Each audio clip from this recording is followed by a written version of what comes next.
Alright, this is a little tutorial video on getting to grips with your chopper. A lot of people have difficulty when they first start with helicopters and figuring out why they roll over, why they spin this way or spin the opposite way. They don't understand it, how to correctly deal with it. Today I'm not going to cover aerodynamics or anything like that. I'm just going to show a basic method for simmers. I wouldn't recommend to do it in real life, but doing it in sim is okay, to get to grips with the particular chopper you want to use. Now, they're all different, they all behave slightly differently, but there's a certain method you can use to quickly get to grips with it. I'm going to show you how to do it. So, I'm using this Hughes 500E as a little demonstration chopper today. It's a simple chopper. It's a quite easy chopper to fly, it's still manoeuvrable, it's a good all-rounder. So let's get it up and running first. Let's get the engine started. Now, what you want to do when you're starting the engine is watch these blades, because these blades are going to give you a clue to the first thing. So, start her up.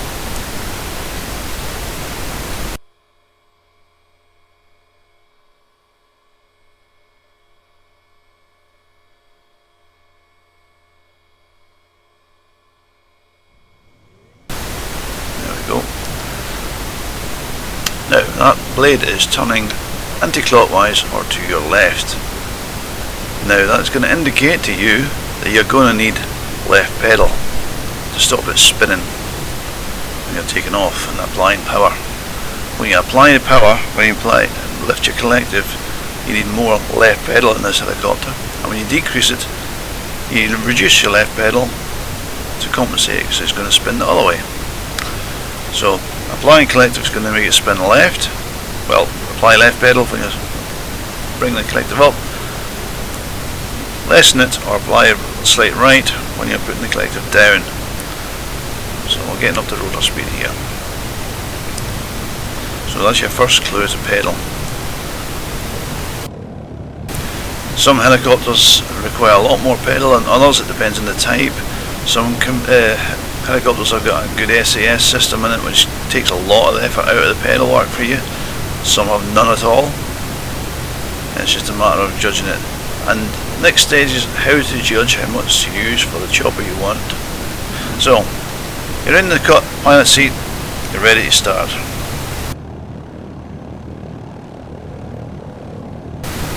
Now what you do, make sure your controls are centred. If you've got a spring-loaded joystick or such like that, it does it all for you. Spring-loaded pedals, they're going to center automatically for you. It can also cause you some problems and fight springs with a helicopter. That's another story. Right, so we know you're going to need some left pedal. That's a given. So what you do to find out the rest of the behaviour, slowly increase the collective, apply a bit more power. Then it'll start to become slightly buoyant, and you'll see how it's going to respond. There you go, it's going to turn to the right, so that needs your left pedal. Apply your left pedal. There you go. Too much. Enough.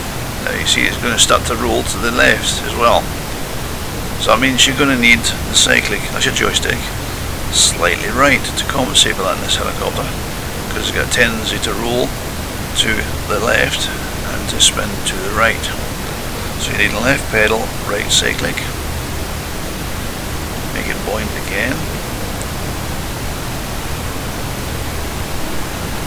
It wants to go forward, so you now pull your cyclic back slightly, back stick, and get your levels. Keep doing that to get the level right, get it off the ground. Just keep, if you end up in bother, just put the collective down and it'll sit back in the ground. You don't need to crash it. Don't be tempted just to whip the collective full up, because that'll just cause problems.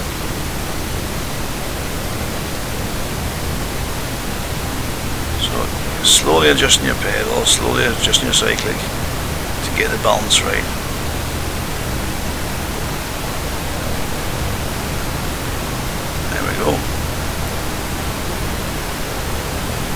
That's how you can figure out the basics of any of the choppers. Let's put her down the ground again.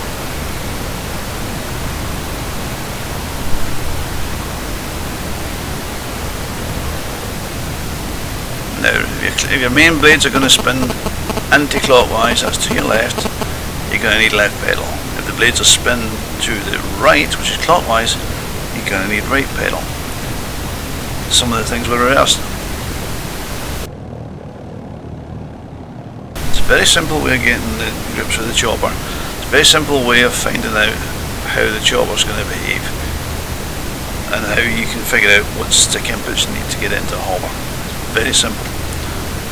Just slowly increase the power, which way it's going to go. It's going to go forward, it's going to go back, it's going to go left or right, it's going to rotate left or right, and just apply the controls one at a time to level out those particular straights until you get the hover, or near the hover.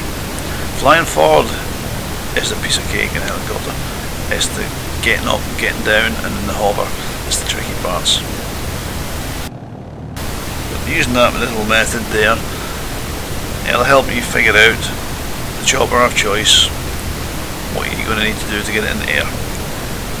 Hopefully it'll reduce your takeoff crashes and spiraling out of control on the ground.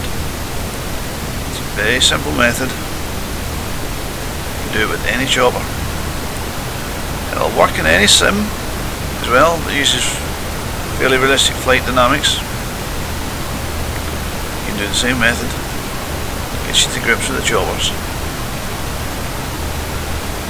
and then you'll learn to hover. Simple. Big stick movements are not always required, it depends on the helicopter. The stick movements are really dependent on the chopper. Some need a lot more, some need very small movements. It all depends on the chopper. That's the next thing you have to figure out, so you don't over control. If you're using a spring loaded joystick, that's going to be difficult. You're not going to get quite as fine control as you would without springs in your joysticks. But anyway, same method works with any type of stick and control method. Keyboard and mouse, well, good luck with that, but it can be done. So that's basically it. Simple method. Gets you off the ground, gets you flying. Another tip I would say though, when you're practicing this or trying to do this at first, go to your weather settings and set for core high pressure so there's very little wind influence on the helicopter as well. So you're not fighting the weather, you're just fighting the control. Simple stuff.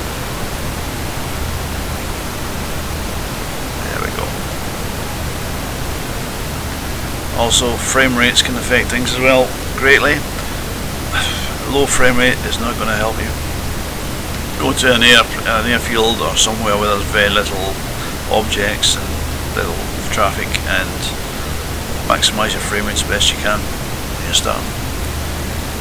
And there you go, you can learn the traits of each of the helicopters just using that simple method. So have fun with that and enjoy choppers, the proper way of flying.